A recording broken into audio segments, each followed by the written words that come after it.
আর আমি প্রত্যাশা করছি আমি যদি ওই জান্নাতের মালিক হতে পারি তাহলে কতই না ভালো হতো। সুবহানাল্লাহ বলেন।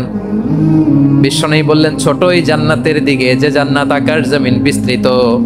আপনার এই চমৎকার মুখনিসৃত কথা শুনে আমার হৃদয়ের মধ্যে জান্নাতি হওয়ার বাসনা জেগে উঠলো। এজন্য বলেছি, বাহ বাহ, আমি যদি ওই জান্নাতে যেতে পারতাম কতই না ভালো হতো।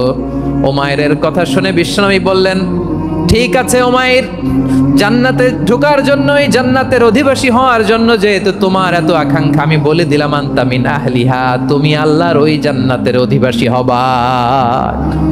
যাও উমাইর, তুমি ওই জান্নাতের অধিবাসী, ওই জান্নাত তুমি ঢুকবা, তুমি জান্নাতি। তার মানে সহজ কথায় তুমি জান্নাতি। সুবহানাল্লাহ বলেন। যখনই বিশ্বনবী বললেন জান্নাতি, সাইয়েদনা উমাইর রাদিয়াল্লাহু তাআলা আনহু খেজুর খাচ্ছিলেন আর মনে মনে ভাবে, বিশ্বনবী যখন ওয়ারেন্টি দিয়েছে, বিশ্বনবী যখন গ্যারান্টি দিয়েছে আমি জান্নাতে যাব, তাহলে হাতে তো এখনো 3টা খেজুর বাকি। এই 3টা খেজুর যদি খাই তাহলে জান্নাতে ঢুকতে দেরি হয়ে যাবে। সুবহানাল্লাহ পড়েন। হাতে কয়টা খেজুর? 3টা খেজুর। বিশ্বনবী বললেন, উমাইর আনতা মিন আহলিহা, তুমি ওই জান্নাতের অধিবাসী, তুমি জান্নাতি। উমাইর চিন্তা করলেন, আমি জান্নাতি, নবীর মুখ দিয়ে যখন বেরোইছে ওই জান্নাতে তো আমার ঢুকতেই হবে, কিন্তু হাতে 3টা খেজুর খেয়ে যদি জিহাদের ময়দানে যাই তাহলে জান্নাতে যেতে তো দেরি হয়ে যাবে। এই চিন্তা আসা মাত্রই খেজুর 3টাকে তিনি ছুঁড়ে মারলেন, তলোয়ার বের করে আল্লাহু আকবার বলে বদরের ময়দানে ঝাঁপিয়ে পড়লেন।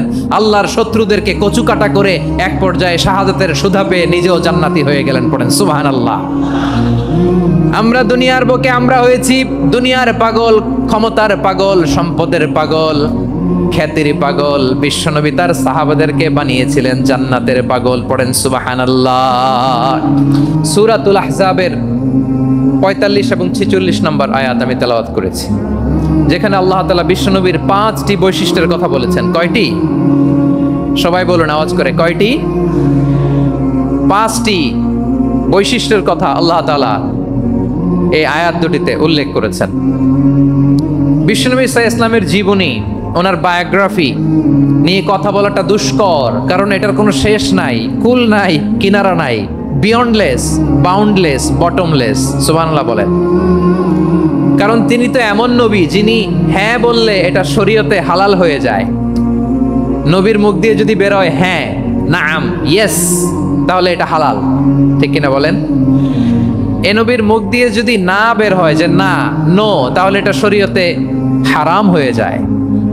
কেমন নবী আমরা পেয়েছি, যিনি হ্যাঁ বললে হালাল, না বললে হারাম, যিনি সাব্বাবা, এই আঙ্গুলি উপরের দিকে উঁচু করলে চাঁদ ভেঙে 2 টুকরা হয়ে যায়, যে নবী জমিন থেকে পা উঁচু করলে আল্লাহর আরশে মেরাজে চলে যায়, এমন নবীর উম্মত আমরা হয়েছি। যে নবীকে বাদ দিলে কোরআন বোঝা যায় না, কারণ এ নবীর উপরই কোরআন নাজিল করেছে কে? এ নবীকে বাদ দিলে হাদিস বোঝা যায় না, কারণ হাদিস তো এ নবীর মুখনিসৃত পবিত্র বাণী। সুবহানাল্লাহ পড়েন। এ নবীকে বাদ দিলে জান্নাত চিনা যায় না, কারণ জান্নাত তিনি চাক্ষুষ দেখে এসে আমাদেরকে মেরাজ শেষে বর্ণনা করে শুনিয়েছেন। এ নবীকে বাদ দিলে জাহান্নাম চেনা যায় না, এ নবীকে বাদ দিলে আমার রবকে চেনা যায় না। ঠিক কিনা বলেন? তো বিশ্বনবীর 5টি বৈশিষ্ট্যের কথা আল্লাহ তাআলা এই সূরাতে উল্লেখ করেছেন। আল্লাহ রাসূল সাল্লাল্লাহু আলাইহি ওয়াসাল্লাম যখন মক্কাতে দাওয়াত দিচ্ছিলেন, মক্কার কুরাইশরা নানাভাবে বিষ্ণু ইসা ইসলামকে কষ্ট দিচ্ছিল, নানাভাবে ট্যাগিং করছিল, মিথ্যা অপবাদ দিচ্ছিল। কখনো কখনো তারা বিশ্বনবীকে বলছিল মিথ্যাবাদী, কাযযাব। কখনো বলছিল যে তুমি হচ্ছে জাদুকর, সাহের। কখনো বলেছে শায়ের, মুহাম্মদ তুমি কবি। কখনো বলেছে কাহেন, মুহাম্মদ তুমি গণক। এবং কখনো বলেছে মুহাম্মদ তুমি হচ্ছে মাজনুন, মানে পাগল। আওয়াজ করে সবাই পড়ুন, নাউযু বিল্লাহি মিন যালিক। তাহলে বিশ্বনবীকে মৌলিকভাবে এই 5টি অপবাদ দিয়েছে। আমার কলিজার টুকরা সিলেটের ভাইরা, বিশ্বনবীর ব্যাপারে মিথ্যা অপবাদ মৌলিকভাবে দিয়েছে কয়টি? 5টি। বলেছে তুমি মিথ্যাবাদী, বলেছে তুমি গণক, তুমি কবি, তুমি পাগল, তুমি জাদুকর। বিশ্বনবীকে যে এই 5টি অপবাদ দেয়া হলো, আল্লাহ তাআলা এটা সহ্য করেননি। এই 5টি অপবাদের বিপরীতে আল্লাহ তাআলা বিশ্বনবীর 5টি চমৎকার বৈশিষ্ট্য উল্লেখ করে সূরাতুল আহজাবের 2টি আয়াত নাজিল করেছেন। আওয়াজ করে পড়েন আল্লাহু আকবার। পাঁচটি চমৎকার বৈশিষ্ট্য সূরাতুল আহজাবের ভেতরে রব্বুল আলামিন উল্লেখ করে আমাদেরকে জানিয়ে দিচ্ছেন, ইয়া আইয়ুহান নাবিয়্যু ইন্না আরসালনাকা শাহিদান ওয়া মুবাশশিরান ওয়া নাযীরা وداعيا إلى الله بإذنه وسراجا منيرا পড়েন আল্লাহু আকবার। রব্বুল আলামিন ডেকে বলেন, ও নবী, নিশ্চয় আমি আপনাকে সাক্ষ্যদাতা রূপে প্রেরণ করেছি, সুসংবাদদাতা রূপে প্রেরণ করেছি, সতর্ককারী রূপে প্রেরণ করেছি, আল্লাহর দিকে আহ্বানকারী রূপে প্রেরণ করেছি, আর আলো দানকারী চেরাগ রূপে, প্রদীপ রূপে প্রেরণ করেছি। পড়েন সুবহানাল্লাহ। পাঁচটা বৈশিষ্ট্য। এক নম্বরে আল্লাহ তাআলা বলেন, হে নবী, নিশ্চয় আমি আপনাকে সাক্ষ্যদাতা হিসেবে প্রেরণ করেছি। সাক্ষ্যদাতা, বিষ্ণু ইসা ইসলাম সাক্ষ্য দিবেন, এজন্য শাহিদ। শাহিদ মানে সাক্ষ্যদাতা। আওয়াজ করে বলুন, শাহিদ মানে কি? তিনি সাক্ষ্য দিবেন। মুবাশশির, দুই নম্বর বৈশিষ্ট্য হচ্ছে তিনি মুবাশশির। মুবাশশিরুম বিরহমাতিল্লাহি ওয়া বিল জান্নাহ, তিনি আল্লাহর রহমতের সুসংবাদ দেন, তিনি আল্লাহর জান্নাতের সুসংবাদ দেন। সুবহানাল্লাহ পড়েন।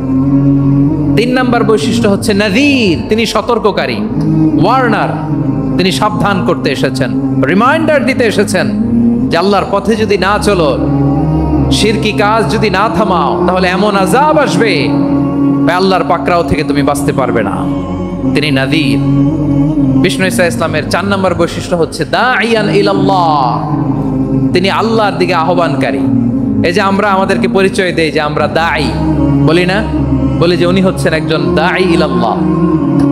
বহু বচনে আমরা বলি আদ-দুআত ইলাল্লাহ। এটা কোরআনের এই আয়াত থেকে এসেছে। সুবহানাল্লাহ পড়েন। ওয়া দাঈয়ান ইলাল্লাহি বিইذনিহি, আল্লাহর আদেশে বিষ্ণু ইসা ইসলাম আল্লাহর দিকে মানুষকে ডাকেন। এবং বিষ্ণু ইসা ইসলামের পাঁচ নম্বর বৈশিষ্ট্য হচ্ছে সিরাজাম মুনীরা, আলো দানকারী প্রদীপ, আলোকদীপ্ত প্রদীপ, যে আলো দিয়ে তিনি গোটা বিশ্বকে আলোকিত করেছেন। আওয়াজ করে পড়েন আল্লাহু আকবার। তাহলে মোট পাঁচটি বৈশিষ্ট্য নিয়ে আমরা কথা বলবো বিশ্বনবীর। আওয়াজ করে বলুন কয়টি? এক নম্বরে হচ্ছে শাহিদ, বিশ্বনবী সাক্ষী দিবেন।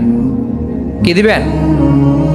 He will be witness for all prophets and for us, তিনি নবীদের উপরও সাক্ষী দিবেন, আবার উম্মতের উপরও সাক্ষী দিবেন। সুবহানাল্লাহ পড়েন। কিয়ামতের দিন আল্লাহ তাআলা প্রত্যেক নবীকে জিজ্ঞেস করবেন যে তুমি কি তোমার উম্মতের কাছে আমি যা যা পৌঁছাতে বলেছিলাম পৌঁছিয়েছো? নবীরা বলবে, আল্লাহ আমি পৌঁছিয়েছি।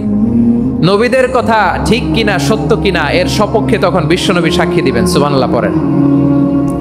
এজন্য রব্বুল আলামিন বলেন, ফাকাইফা ইযা জিনা মিন কুল্লি উম্মাতিন বিশাহিদিন ওয়া জিনা বিকা আলা হাউলাই শাহিদা। তখন কেমন হবে যখন প্রতিটি উম্মত থেকে আমি একজনকে সাক্ষ্য হিসেবে বের করে আনবো, আর তাদের উপরে নবী আমি আপনাকে সাক্ষ্য বানাবো। পড়েন সুবহানাল্লাহ। তাহলে সব উম্মতের ব্যাপারে সেই উম্মতের নবীরা সাক্ষ্য দিবে, আর ওই নবীদের উপরে আমাদের নবী বিশ্বনবী সাক্ষ্য দিবেন। সুবহানাল্লাহ পড়েন। এজন্য বিশ্বনবী হচ্ছেন শাহিদ। শাহিদের আরেকটা ব্যাখ্যা হচ্ছে বিশ্বনবী সাল্লাল্লাহু আলাইহি ওয়াসাল্লাম আমাদের সাক্ষীর উপরে তিনি সাক্ষী দিবেন। তিনি নবীদেরও সাক্ষী, আবার আমাদের উপর, উম্মতের উপরও সাক্ষী। সুবহানাল্লাহ পড়েন। রব্বুল আলামিন বলেন, وَكَذَلِكَ جَعَلْنَاكُمْ أُمَّةً وَسَطًا لِتَكُونُوا شُهَدَاءَ عَلَى النَّاسِ وَيَكُونَ الرَّسُولُ عَلَيْكُمْ شَهِيدًا। আর অনুরূপভাবে আমি তোমাদেরকে মধ্যমপন্থী উম্মত হিসেবে তৈরি করেছি, প্রেরণ করেছি। ব্যালেন্সড উম্মাহ, মধ্যমপন্থী উম্মাহ হিসেবে প্রেরণ করেছি, যাতে করে তোমরা সবার উপরে সাক্ষ্য দিতে পারো, আর যাতে তোমাদের নবী হতে পারে তোমাদের উপরে সাক্ষ্যদাতা। পড়েন সুবহানাল্লাহ। আমরা হচ্ছি ব্যালেন্সড উম্মাহ, আমরা সবার ব্যাপারে সাক্ষ্য দিব, আর আমাদের উপর সাক্ষ্য দিবে স্বয়ং বিশ্বনবী। সুবহানাল্লাহ পড়েন। তাহলে আমাদের নবী নবীদের উপরও সাক্ষী, আমাদের উপরও সাক্ষী। সেই বুখারীতে এসেছে আল্লাহ তাআলা কিয়ামতের দিন সাইয়েদনা নূহ আলাইহিস সালামকে বলবেন, নূহ তুমি কি দাওয়াত পৌঁছিয়েছো তোমার উম্মতের কাছে? নূহ আলাইহিস সালাম বলবেন হ্যাঁ আমি পৌঁছিয়েছি। এবার নূহের উম্মতকে আল্লাহ জিজ্ঞেস করবেন, এই নূহের উম্মতেরা, তোমাদের নবী নূহ কি দাওয়াত পৌঁছিয়েছে? নূহের উম্মত বলবে, না আল্লাহ, আমাদের কাছে কোনো সতর্ককারী আসে নাই, কোনো নবী টবি আসে নাই, কোনো দাওয়াতও আমরা পাই নাই, আপনারাও চিনি নাই, জান্নাতও চিনি নাই, জাহান্নামও চিনি নাই। নূহ আলাইহিস সালাম বিপদে পড়ে যাবেন। তখন আল্লাহ বলবেন, নূহ তুমি বললা পৌঁছিয়েছো, তোমার উম্মত বলে কিছু পায় নাই। নূহ তোমার কি কোনো সাক্ষী আছে? তোমার কথা আর তোমার উম্মতের কথা তো মিলে না। তুমি বললা তুমি আমার নির্দেশনা দাওয়াত পৌঁছে দিয়েছো, কিন্তু তোমার উম্মত বলে পায় নাই। নূহ তোমার পক্ষে কোনো সাক্ষী আছে?